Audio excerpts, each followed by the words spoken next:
Hi everyone, I'm back again, this time with a compatibility chart between Ashley Benefield and her husband Doug, the former ballerina that shot her husband.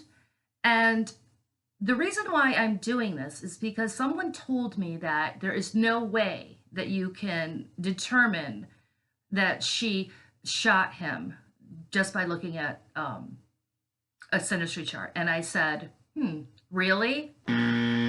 Well, I have proof. And also, I have a whole other bunch of conjunctions and dynamics that uh, portray the toxicity between these two. So I'm going to get started.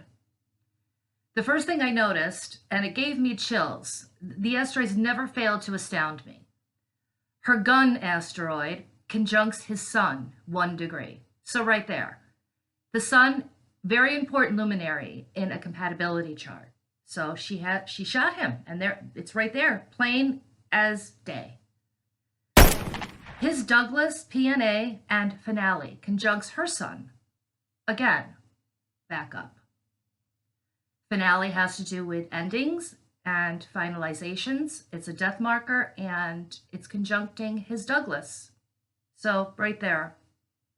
So that's what he brought into the relationship, the endings of him and her gone, conjuncting his sun, and she shot him. So to all the people out there that think that compatibility charts are just, haphazard or not real. I mean, it's written in the stars. You can't negate this. It's never fails, like I said, to shock me. And the charts always play out. Now, his Nessus conjuncts her Dejanira, 0 degrees. You can't get tighter than that. Nessus has to do with abuse, and Dejanira has to do with victimhood. Now, the Nessus-Dejanira relationship is, it's very toxic, and it's overwhelming.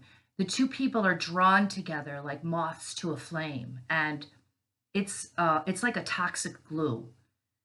Now, the power is so overwhelming that the passion has to run its course. And once the passion cools, the relationship falls to ashes. The spell breaks, and then the two people wonder why they ever got involved with each other and how they were so bewitched. It's a pure upheaval of one's sanity and ego. So if anyone can walk away from this toxic entanglement before it results in a hurricane of monumental proportions, I would consider it very rare if the person could walk away from this Nessus-Dejanira relationship. If I had done this chart for them, I would have known that I would have been wasting my time. Because also, the reason why they were drawn together as well is because his Mars conjuncts her Venus, and that also has to do with a very strong sexual connection. Now, his Ixion, that's the murder asteroid, conjuncts her Nessus, 2 degrees.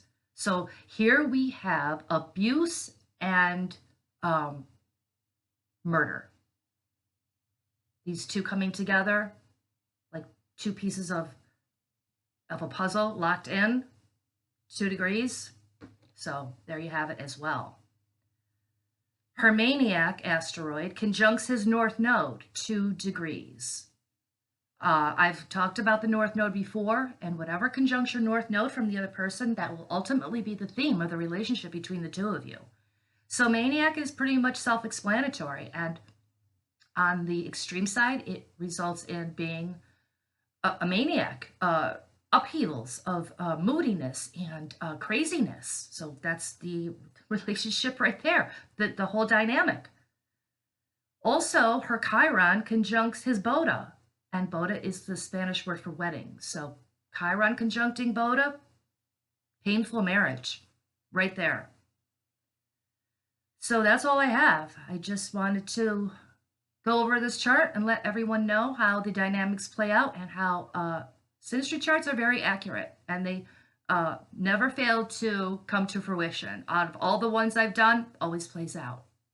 So I will be back again soon with more synastry charts, and if you're interested in hearing about more, hit the subscribe button, and I will be back again soon.